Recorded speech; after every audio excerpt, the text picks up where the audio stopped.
Bienvenue au Désordre mondial, je suis Rachel Marsden. Compte en commun la chaîne d'information américaine CNN et le FSB, le service de sécurité intérieure russe. Ils sont apparemment arrivés tous les deux à la même conclusion. La CIA a travaillé avec le service de renseignement militaire ukrainien pour piéger des Russes. Dans un reportage exclusif, CNN cite des sources au sein du renseignement ukrainien qui leur ont raconté que des espions ukrainiens avaient monté une société de sécurité privée russe fictive. Ils ont créé un site web présentant des fausses offres d'emploi à $5 000 par mois pour protéger les intérêts pétroliers au Venezuela. L'objectif, appâter les Russes qu'ils qualifiaient de mercenaires afin de les enlever pour les amener en Ukraine afin d'y être jugés pour de prétendus crimes de guerre commis dans le Donbass. Les candidats devaient transiter par la Biélorussie. Problème, ils étaient présents dans ce pays juste avant les présidentielles de l'année dernière et c'est le KGB biélorusse qui les a arrêtés, faisant capoter l'opération. Selon CNN, l'opération dirigée par l'Ukraine a obtenu de l'argent américain, une assistance technique et des conseils de la CIA sur la façon d'attirer les mercenaires russes. Alors que le gouvernement américain nie toute implication, les autorités russes sont d'accord avec la chaîne d'information américaine sur la participation de la CIA. Pourquoi les États-Unis se sont-ils mêlés de cette affaire? Pourquoi les responsables ukrainiens ont-ils finalement tout déballé sur l'opération? Et pourquoi la Biélorussie a-t-elle été choisie comme décor pour cette histoire d'espionnage digne d'un film hollywoodien?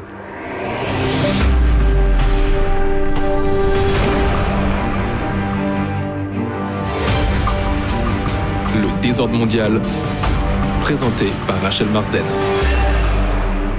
Avec moi aujourd'hui pour discuter de tout cela, Pierre Laurin est journaliste spécialiste de l'URSS, du monde post-soviétique, de la Russie, et il est aussi l'auteur du livre « L'Ukraine, une histoire entre deux destins » chez Bartia. Bienvenue à l'émission. Merci de me recevoir. Alors, où est-ce qu'on peut commencer par rapport à cette affaire? Commençons au début. Je me rappelle, et je l'ai devant moi, il y a eu un article publié dans le New York Times, et je note bien la date, le 29 juillet 2020, alors de l'année dernière. Et c'était un grand titre. Et je cite direct, avec une traduction bien sûr, la Biélorussie dit que des mercenaires russes ont planifié une ingérence dans l'élection du mois d'août. Alors ça, c'est l'élection présidentielle en Biélorussie. Oui. Alors tout le monde à l'époque s'est dit, voilà les Russes. Encore ingérence étrangère. Une année plus tard, maintenant, on apprend de CNN qu'il y avait un coup monté et que la CIA était impliquée dans cette affaire qui s'est retrouvée à la une du New York Times. Réaction, premièrement. L'espionnage, comme disait James Angleton, qui était l'un des grands spécialistes de l'espionnage soviétique aux États-Unis après la guerre froide, pendant la guerre froide, il disait que l'espionnage est un jeu de miroir infini. Et nous sommes dans le jeu de miroir. On ne sait pas où ça commence, où ça finit. Ce que l'on sait, c'est qu'il y a 33 prétendus mercenaires, qu'il était certainement, enfin c'était des gens qui postulaient à un poste dans une société militaire privée pour aller protéger des puits de pétrole au Venezuela. Il y avait 32 Russes et un Biélorusse. Ces gens-là étaient à Minsk. Comment étaient-ils arrivés là? Parce qu'ils avaient répondu à de fausses petites annonces qui leur faisaient miroiter $5 000 par an, ce qui est considérable, pour cela, par mois, pardon, pour la surveillance des puits de pétrole. Ils se retrouvent à Minsk après avoir déroulé sur le site internet et les conversations téléphoniques avec les prétendus employeurs, déballer leur pédigré, c'est-à-dire ce qu'ils avaient fait. Alors évidemment, chacun est allé de sa petite histoire, en exagérant ou sans exagérer. Alors il avait combattu en Syrie, il avait combattu au Donbass. Au Donbass, c'est très important. 28 des 32 avaient prétendument combattu au Donbass. Et c'est là que les choses entrent, disons, dans le vif du sujet. Ces gens-là n'étaient pas là pour partir au Venezuela, ils étaient là pour être détournés sur Kiev, arrêtés et mis en jugement pour crimes de guerre dans le Donbass. C'était ça le fin mot de l'histoire, au départ. Et ça, c'est une opération qui avait été montée en 2018 avec l'autorisation du président ukrainien d'alors, qui était Petro Poroshenko. Et comment est-ce qu'on sait ça? Que c'était une opération qui était montée Parce que par Poroshenko? les services ukrainiens ont beaucoup tendance à parler et à raconter beaucoup de choses.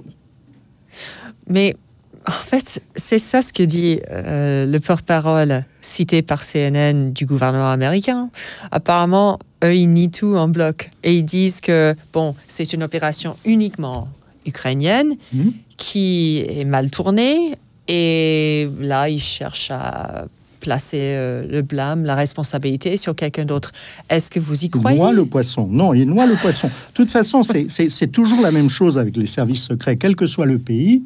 Les autorités du pays ont toujours de bonnes raisons de nier. Ils n'étaient pas au courant. Ce sont des agents indélicats qui ont commis la chose, ou bien c'est pas eux, c'est quelqu'un d'autre, ou bien c'est toujours la même chose. Ce que l'on sait de manière sûre, c'est que la CIA, depuis 2014 et les événements en Ukraine, dans le Donbass et en Crimée, collaborent très activement, les services secrets américains collaborent très activement avec le SBU, c'est-à-dire l'ancien KGB d'Ukraine. Le SBU est doté d'un financement qui vient en partie de la CIA et de fonds du Pentagone et d'autres. Et d'ailleurs, les Américains ne se cachent pas de faire ça. Les fonds du Pentagone pour équiper les Ukrainiens, pour les services de renseignement, etc., sont listés. Il n'y a aucun problème. Donc, ce que disent les Ukrainiens, ils ont reçu de l'argent des États-Unis, c'est vrai.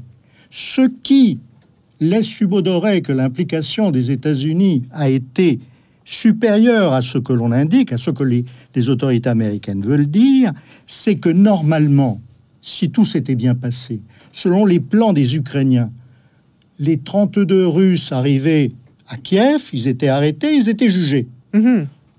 Or, par un mystère que l'on ne parvient pas à comprendre, non seulement ils restent à Minsk, bon, on invoque les conditions sanitaires, etc., mais ça sent pas très, très bien, parce que les conditions sanitaires entre la Biélorussie et l'Ukraine, ça n'entre pas tellement en ligne de compte. Hein, franchement, bon. En revanche, ce qui est évident, c'est la une du New York Times, où l'on dit c'est la Russie qui envoie des mercenaires pour saboter les élections ukrainiennes. Qui c'est qui, à votre avis, a passé l'information sur la présence de ces 32 mercenaires près de Minsk aux autorités biélorusses? C'est pas les Ukrainiens. Les Ukrainiens n'y avaient pas intérêt. Ils avaient intérêt à rapatrier les gens. Oui, alors c'est la CIA, probablement. Bien sûr, probablement. Mais voilà une autre zone d'ombre. Sauf que, en fait, l'article du New York Times qui est sorti le 29 juillet de l'année dernière, ça stipulait que c'est la presse, le service de presse de la Biélorussie, alors du gouvernement biélorusse, qui dit que c'est 33, et on leur a appelé des combattants russes, étaient arrêtés en Biélorussie. Et ça a causé une intensification du conflit entre les alliés, entre la Biélorussie et la Russie. La Russie, bien sûr. Est-ce que ça, c'est l'objectif, quoi? Bien sûr, c'était le but. À un peu de temps des élections, il s'agissait de favoriser le plus possible les candidats de l'opposition, de diminuer les chances de Loukachenko, le président qui se représentait, encore que de toute façon il aurait été élu. En trichant ou sans tricher, il aurait été élu, de toute manière. En trichant avec 80%, sans tricher, il aurait eu 55 ou 60. Mais il est tellement mégalomane qu'au lieu de faire des élections justes et normales, il préfère avoir 80% en trichant. Bon, ça c'est son affaire. Mais créer un gap, une fissure entre la Russie et la Biélorussie, c'était l'intention. Et je crois que là, il y a un effet d'aubaine. Pour des raisons que l'on ne parvient pas tellement à comprendre, ces gens se sont retrouvés, les 32 Russes plus un Biélorusse, se sont retrouvés bloqués pour quelques jours. Normalement, c'était en attente d'autres groupes qui devaient arriver. En fait, l'opération était, pour les Ukrainiens, était plus ou moins finie. Il n'y avait plus réellement de chance de parvenir à faire ce qu'ils voulaient. Donc, ceux qui étaient derrière, en substance, les services secrets américains, se sont dit, on va jouer une carte différente et on va créer un problème entre la Russie et la Biélorussie grâce à eux. Et donc, la motivation réelle, c'est de créer des difficultés entre les deux pays et en profitant d'une opération qui durait, qui avait été montée depuis 2 ans par les Ukrainiens, qui avait mis beaucoup d'énergie pour obtenir le résultat d'organiser un grand procès avec des criminels de guerre pour démontrer la présence des Russes dans le Donbass. Ce qui est assez intéressant, c'est que juste après cet incident l'année dernière, le président russe Vladimir Poutine a même dit à l'antenne, dans la presse, il a dit les Russes qui étaient coincés en Biélorussie, ils sont carrément victimes d'une opération américaine-ukrainienne. Oui, et tout le monde a dit... Oui, bien sûr. Mais ici, c'est comme ça qu'on a perçu les choses. Ce n'est pas la même chose en Biélorussie. Les Biélorusses se sont rendus compte très vite qu'ils avaient été victimes d'une opération noire, une opération montée par un tiers parti. Et donc, ils ont relâché les 32 Russes. Les Ukrainiens ont protesté en disant « on les veut, on les veut, on les veut ». Et les Biélorusses les ont rendus à la Russie. Donc, ça, c'est terminé là. Et les relations entre la Russie et la Biélorussie sont très bonnes, mais les relations entre Vladimir Poutine et Alexandre Loukachenko, le président biélorusse, sont exécrables parce que les deux hommes ne s'entendent pas du tout.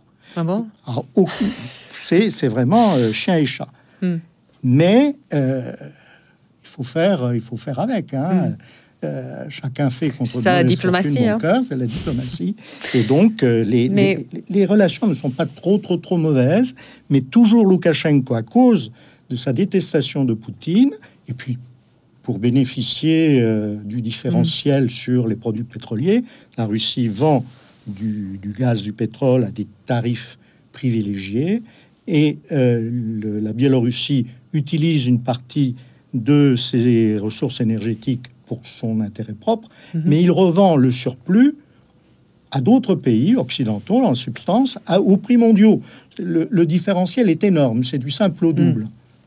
Ce qui m'a frappé, peut-être plus en tant que femme que journaliste, c'est le fait que, OK, on monte un site bidon avec une offre d'emploi bidon, et on va à la pêche, n'importe qui est là, qui cherche l'emploi dans le secteur, on offre une somme astronomique pour le job et on prend ce qui arrive, quoi. Et si quelqu'un raconte une histoire, oui, moi j'étais au Donbass, mais c'est comme les mecs que je rencontre dans un bar, et j'en ai rencontré plusieurs, qui sont là, ils t'achètent un verre et puis ils disent « Oh, mais moi je suis ancien commando de la Marine nationale », mais ils racontent tout et n'importe quoi pour arriver à leur fin, quoi. Oui, bien sûr. Alors, comment sait-on que ce sont vraiment... Mais qui sont ces gens? Est-ce que ce sont juste des citoyens lambda russes, ou est-ce qu'on sait vraiment qu'ils étaient des contracteurs militaires, ou ils ont travaillé avec une société privée russe? Que sait-on de ces gens? Il y a toujours... Enfin, il y a plusieurs sociétés militaires privées en Russie. Le plus important groupe, c'est Wagner. Mais il y en a d'autres. Et en fonction des contrats, eh bien, il y a des démissions, il y a des renvois, il y a des délestages, disons. Et ces gens-là se retrouvent à la rue et ils n'ont pas trop de difficultés à trouver du travail. Généralement, ce qu'ils racontent, c'est plus ou moins vrai, parce que c'est facile à contrôler. Lorsque on prétend qu'on Mais moi, je ne pourrais pas contrôler.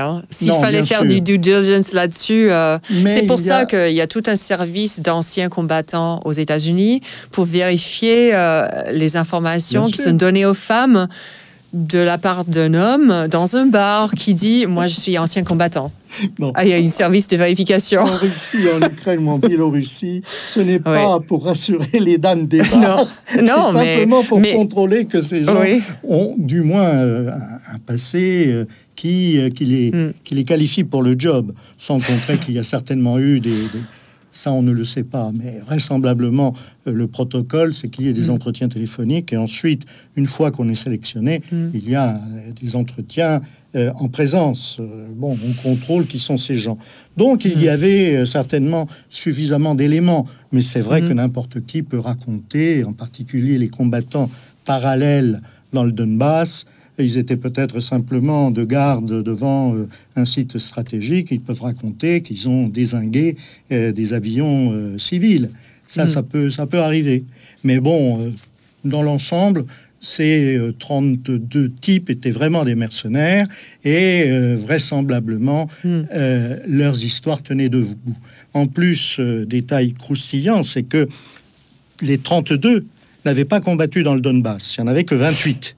Parce que, d'une manière très intelligente, les services secrets ukrainiens avaient mis 4 ou 5 personnes au milieu pour pouvoir dire « Ah, mais pas du tout, ce n'était pas un piège. Regardez, il y a des gens qui étaient tout à fait normaux et on ne les accuse pas de crimes de guerre. » Ce n'est pas gros, c'est ukrainien. Mais est-ce que vous croyez que c'était une opération sophistiquée ou un peu montée à toutes pièces?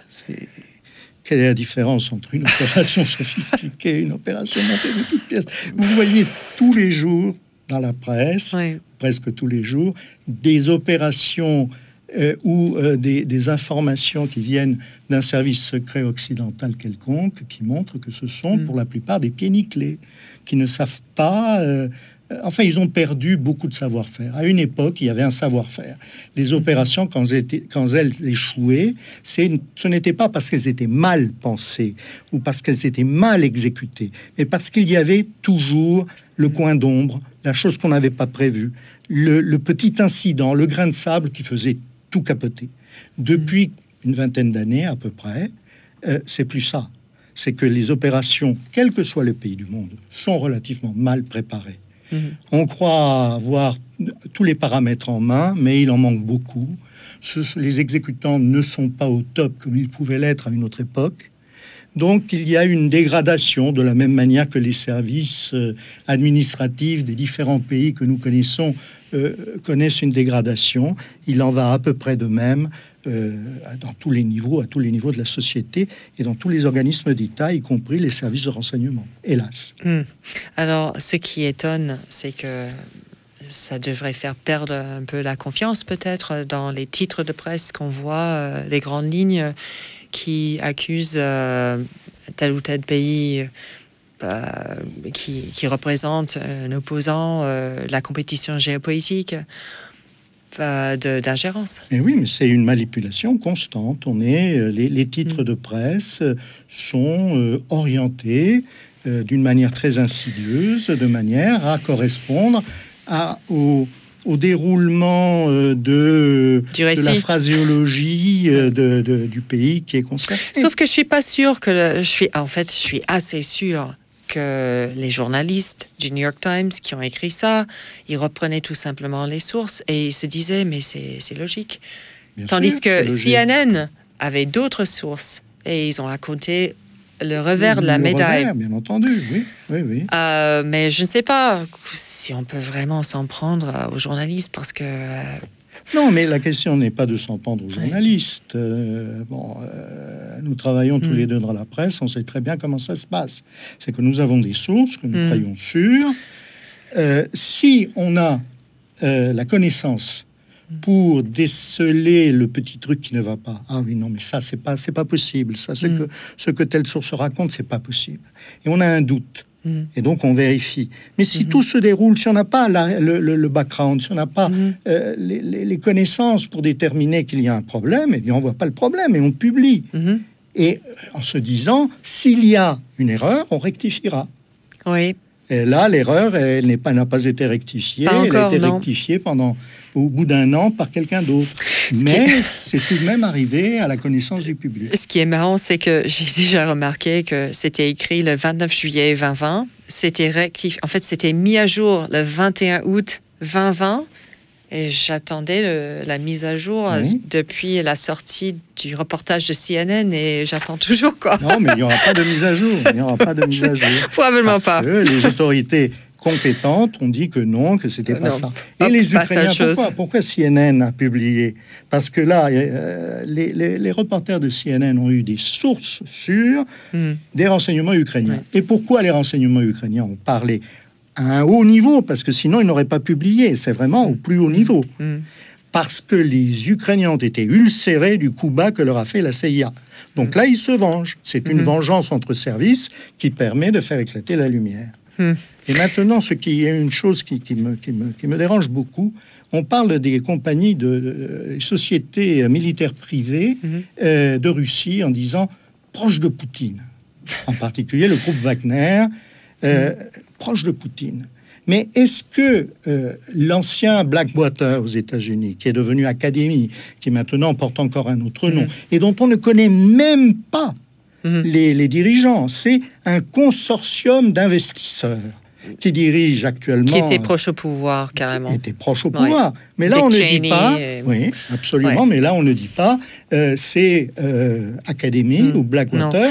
proche d'Obama. Non, mais en fait, il faut savoir que Eric Prince, qui était le fondateur de Blackwater, que son père, qui est mort avant qu'il a créé Blackwater, était très proche à Dick Cheney, parce qu'ils avaient des ranchs à Wyoming très proches, juste à côté les uns les autres. Alors, il y a toute une histoire derrière, mais ça c'est pour un autre jour. Mais le public n'est pas vraiment au courant. Bah non, mais du côté russe, alors là, c'est abominable, proche de Poutine. Du côté américain, bah non, c'est une société comme une autre, d'accord. Pierre Laurin, journaliste spécialiste de l'URSS, du monde post-soviétique et de la Russie, et aussi l'auteur du livre L'Ukraine, une histoire entre deux destins chez Bartia. Merci beaucoup pour votre temps aujourd'hui. Merci à vous. Et merci à vous de nous avoir rejoints dans l'émission. Vous pouvez réécouter l'émission à tout moment sur desordremondial.com ou sputniknews.com.